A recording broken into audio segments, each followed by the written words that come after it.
Now that the World Cup is over, the trophy's finally been lifted, all the players are returning back home to their clubs to get ready for preseason, and you're probably sitting there disappointed. Left with a gaping hole in your heart that can only be satiated by international football, as the reality sets in that you have to go back to watching Tottenham Hotspur in the Serie A every weekend. It's a sad life. But it doesn't have to be that way, because international football is not over yet. Because this week, yes, this upcoming week, is the ASEAN Cup.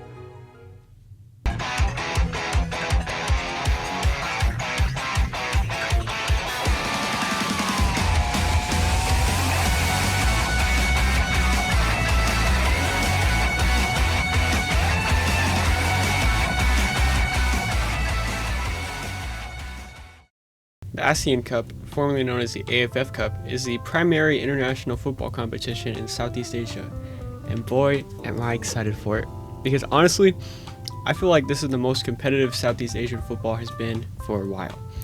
And whether that's because of actual improvements and investments into the footballing academies and facilities, or just because of the naturalization of a bunch of Brazilian and Dutch rejects, I don't know. But it'll make for good entertainment either way. And if you're a true fan of international football, you should be watching this tournament. So let me give you a rundown and a preview of the groups and how I think each team will perform. Starting in Group A with Cambodia.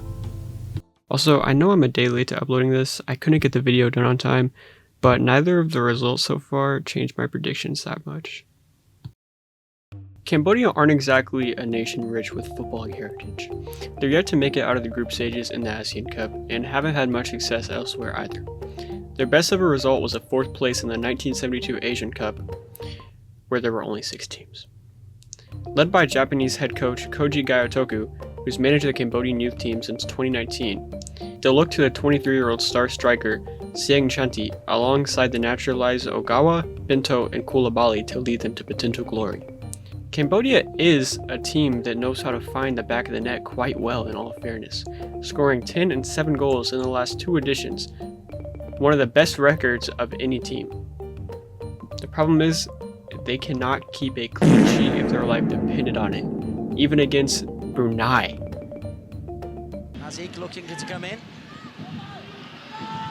Fine header. If Cambodia want to make history and get out of the group for the first time ever, they're most likely going to have to score at least 3 goals a game and hope that their effective offense can make up for the glaring defensive issues.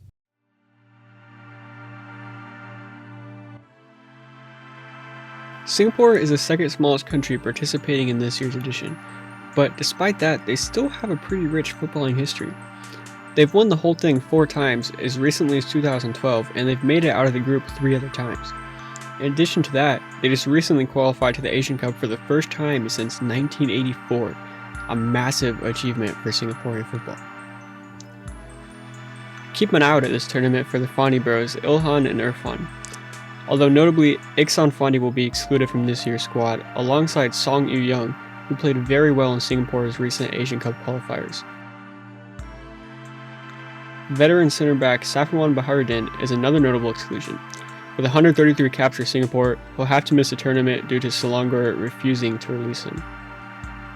Singapore definitely aren't favorites going to this tournament, and in my eyes they do have the harder of the 2 groups, but they tend to punch above their weight a lot, so don't count them out. Timor-Leste, one of the youngest countries in the entire world, finally freed from the shackles of colonization, first from the Portuguese and more recently Indonesia, and now they're looking forward to playing in only their 5th ASEAN Cup after defeating Brunei in qualifiers in back-to-back years. They'll be hoping to improve on their poor showing at last year's tournament, holding 10 goals to Thailand in 1 match, in a record-breaking loss. They did nearly get a draw against Malaysia, however, and beating Brunei quite handily in qualifiers have shown some signs of improvement for the young nation. Keep an eye out for star striker João Pedro. No, not that one. The marquee striker who plays for Kuching City in Malaysia is already the nation's top goal scorer at only 20 years old and is going to hope to add to his tally in this ASEAN Cup.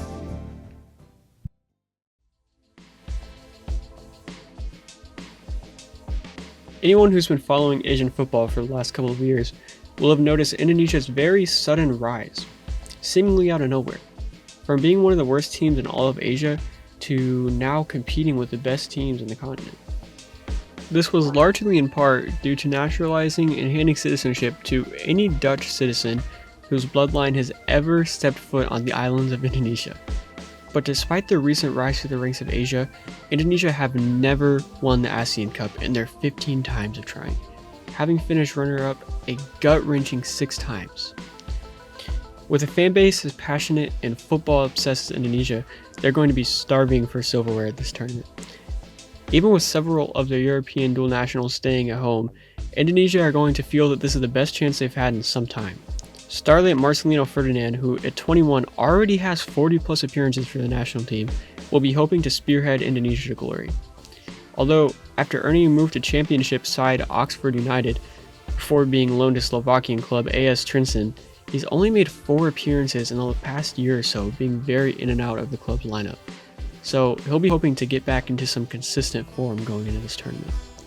Also keep an eye out for that 24-year-old center back Rizky Rito, who despite his age has loads of experience. And Eredivisie regular Justin Hubner will feature in this tournament as well for Indonesia.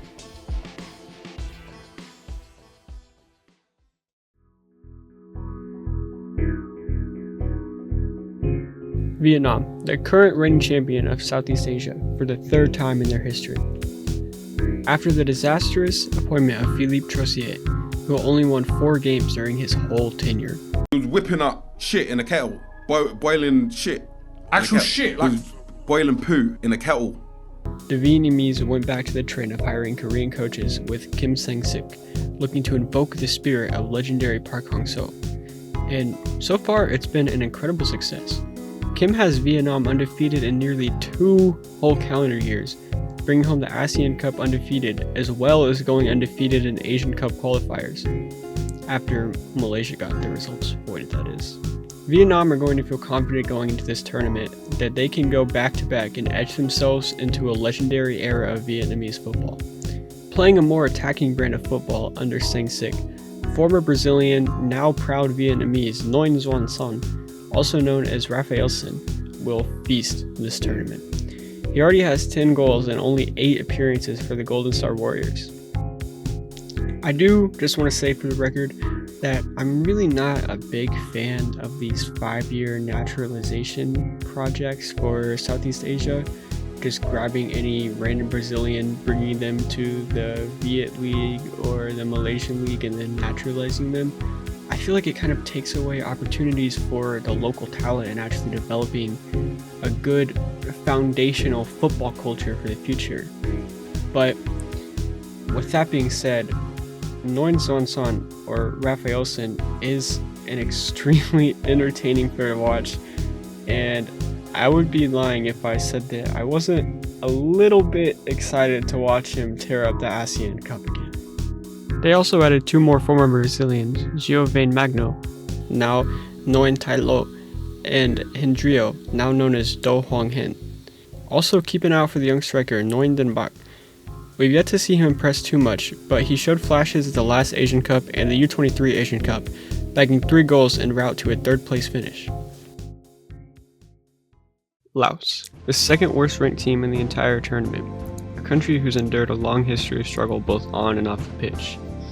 Now looking to put their best foot forward and attempt to build on a decent outing at the last edition, hoping to make it out of the group stages for the first time in any competitive tournament. Now, I would honestly be lying if I told you I knew much about any of the Laotian players in the squad right now. I know of Michael Vang, who used to play pro in the US, but it seems he hasn't been called up for a while. From what I saw at the last tournament though, Laos are a team that actually play with pretty decent technical ability and can definitely find the back of the net, but similar to their neighbors Cambodia, they have a pretty horrid defense. Myanmar, the country that holds the world record for the longest ongoing civil war, dating all the way back to the 40s, which started immediately after escaping the brutal colonization of the British and the Japanese. It's safe to say that Myanmar has not had it easy at all. But despite their bloody history and all the struggle that they've gone through, Myanmar actually have a pretty decent footballing resume. They won the Southeast Asian Games 5 times consecutively between 1965 and 1973, with 2 Asian Game trophies and an Asian Cup runners-up in between.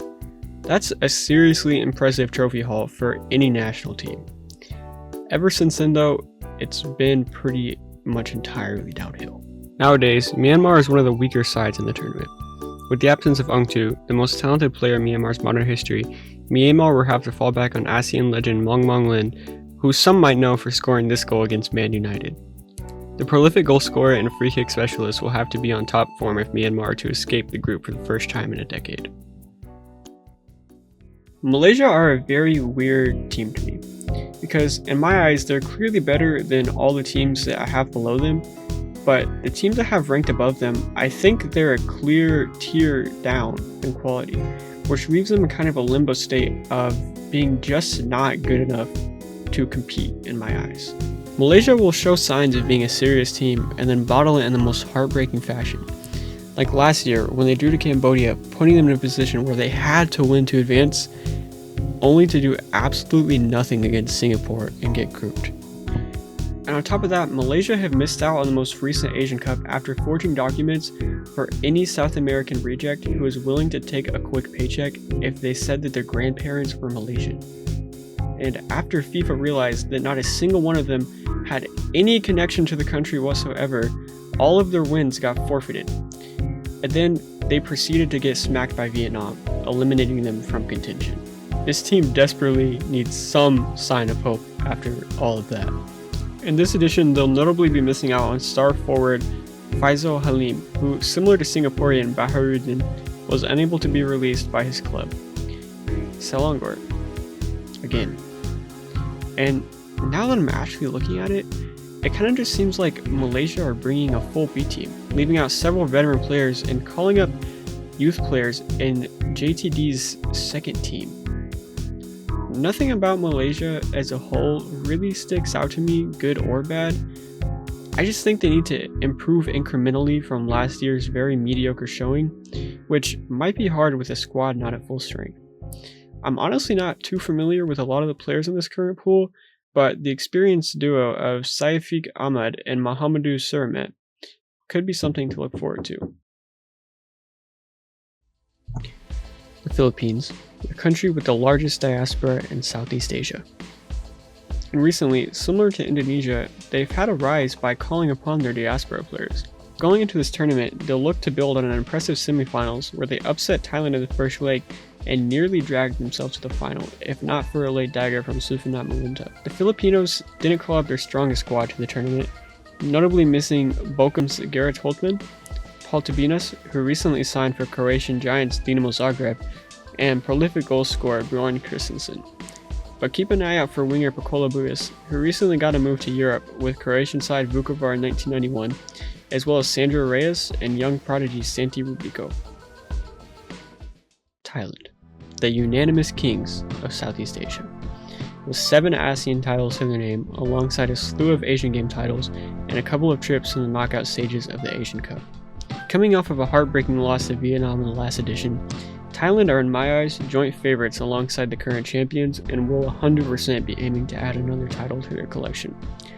Like the majority of the teams though, Thailand isn't bringing their best squad, missing several notable names such as Supachak Sarachat, Nicholas Mikkelsen, and Sufinat Muinta, fielding pretty much a complete B or C team. Out of the players from this pool, Patrick Gustafsson stands out to me the most, with 8 goals in only 11 games. Thailand as a team like to play attacking possession-based football, especially under new coach Anthony Hudson, who formerly managed New Zealand and the United States national team. In addition to the summary, I'm also going to be giving a prediction of how I think each team will place in the group and what I think their ceiling in the tournament could be. It shouldn't be much of a surprise that I think Indonesia and Vietnam will wrap up the 1 and 2 spot.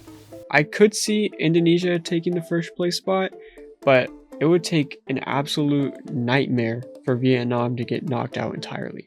Singapore could pull off an upset, but with several injuries to key players, I wouldn't count on it this year. Cambodia and Timor-Leste would both need an absolute miracle to get out of the group, and for either, it would surely be the greatest accomplishment in their footballing history. So for my final rankings of Group A, I'll say Vietnam take first, and their ceiling is obviously winning the whole thing and going back to back. Indonesia should take second, and their ceiling could definitely be a championship as well. But I think with Indonesia, it's always a bit hard to predict how they're going to perform under pressure. I'll have Singapore taking the third, and I think their ceiling this year is a semifinal. It could maybe squeeze past Indonesia if they fumble, but lacking a full-strength squad, I don't think the Lions will be making the final this year. Cambodia will settle for fourth, and I think their ceiling is a third place finish. I don't see a world where Cambodia make it out, but finishing third above one of Singapore and Indonesia would still be a massive achievement for the Encore Warriors. And lastly, Timor-Leste will surely place fifth. I think at best they can nick an impressive win against Cambodia, but I would definitely not count on it.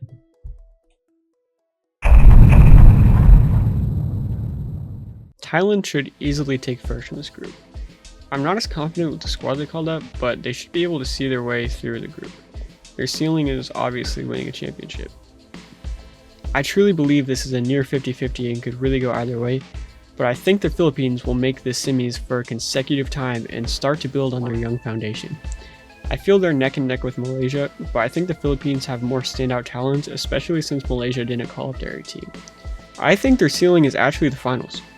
I could realistically see them upsetting Vietnam or Indonesia in the semis, but I just don't think they have the firepower to be true final contenders to me. Which means I have Malaysia missing out again, compiling the misery even further. This team is just painfully mediocre to me, and out of the teams bringing their reserves, I feel the least confident about Malaysia's talent pool to have reliable depth. I think their ceiling is a semifinals at most. I would be severely shocked if they make the finals this year. The last two are a toss-up and a clear tier below the others, but I think Myanmar will be able to squeeze out the fourth spot. I think they just have a little bit more known quality in the team, but if recent results are anything to go off of, Myanmar have shown nothing to give me hope. I hope one day they can get back to their best and reignite their golden age from the 70s, but now is not the time. I think their ceiling is third if they can shock one of Malaysia or the Philippines, which could happen, but it's not likely. And that leaves Laos. I just don't really see the quality in their squad. They're kind of an unknown quantity to me. I think they should just hope to show signs of improvement and build on what is actually a very young team. Their ceiling is fourth, I guess, if they can maybe beat Myanmar or pick up some impressive draws again like they did last year.